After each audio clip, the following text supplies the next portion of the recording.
એક ચાટુ કલાકાર જે પોતે પહેલા વિરોધ કરતા, બોલે એના બોર ખપશે. એ આ મોદી સરકારે સાબિત કર્યું. બોલવા સિવાય બીજો ધંધો નથી. પરંતુ હવે સરકારને ચાટવાનો ધંધો ચાલુ કર્યો છે.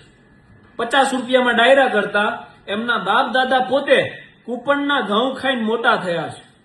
જે સવારે ભણવા ગયા ને સાંજે માસ્તર પાછા ઘરે મૂકી ગયા, એવા અભણ ચાટુ કલાકાર જેને income tax, property tax, corporate tax, road tax, central GST, state GST, direct tax, indirect tax વગેરે બાબતે કોઈ જાણકારી જ નથી, કેમ કે અભણ છે. એ જાહેર મંચ ઉપર માયક હાથમાં આવે ને એટલે એવું કહે છે કે કૂપનના ઘઉં ખાઈ વિડિયા બનાવી અને વિરોધ કરે છે. તમે અમારો પગાર ખાવ છો, જાણે એના બાપુજીનો ટેક્સ ભરતા હોય. બધું એ રેશનિંગના ઘઉં ખાતા હોય બધા. આપણે એને જિંદગી ન ફેર્યો હોય સાહેબ.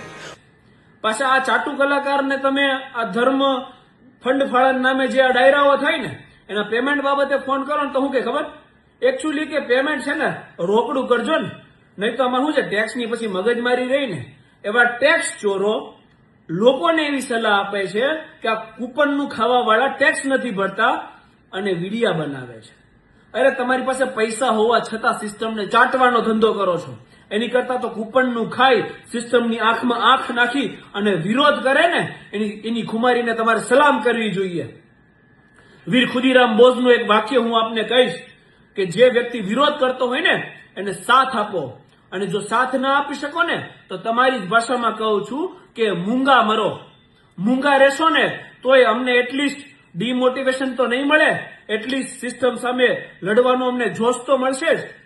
પાછા આ ભાઈ કેવા છે, આમના દીકરી હમણાં હાર્યા સ્થાનિક સ્વરાજની ચૂંટણીમાં, અને દીકરાને ઇલેક્શન લડવાનો, આવનાર ઇલેક્શન લડવા માટે બેઝ તૈયાર કરે છે. હવે જયારે હાથ જોડીને વોટ માંગવા આવે ને ત્યારે આપણે યાદ રાખવાનું છે કે આપણે કૂપનના ઘઉં ખાનાર છીએ, આપણે વોટ કોને આપવા. અને આમને યાદ દેવડાવવું પડશે આપણે કે જે કૂપનના ઘઉં ખાવા વાળા તમને ખંભે બેસાડીને આસમાન દેખાડે છે ને એ તમને જમીન ઉપર રહીને તારાય દેખાડી શકે. એ તાકાત આપણે દર્શાવવાની છે. અને અમને એક વસ્તુ કહેવાની છે, 2030 પછી આ જે તમારો ધંધો છે ને એ ધંધો હકેલાઈ જવાનો છે. 2030 સુધી તમારે જે કરવું હોય એ કરી લો, પછી તમને સિલેક્ટેડ ડાયરા નથી મળવાના, કારણ કે લોકો તમને ઓળખી ગયા છે. એટલે તમે જે ધર્મ ફંડ ફાળા ગાયુના નામે જે ડાયરાઓ કરી અને જે ચરી ખાવ છો ને એ ચરી ખાવ. જે વિરોધ કરવા વાળા છે ને એને સમર્થન ના આપો તો કાંઈ નહીં, પરંતુ એમને એમની સાથે લડવા દો. જય હિન્દ, જય સંવિધાન, ઇન્કલાબ જિંદાબાદ.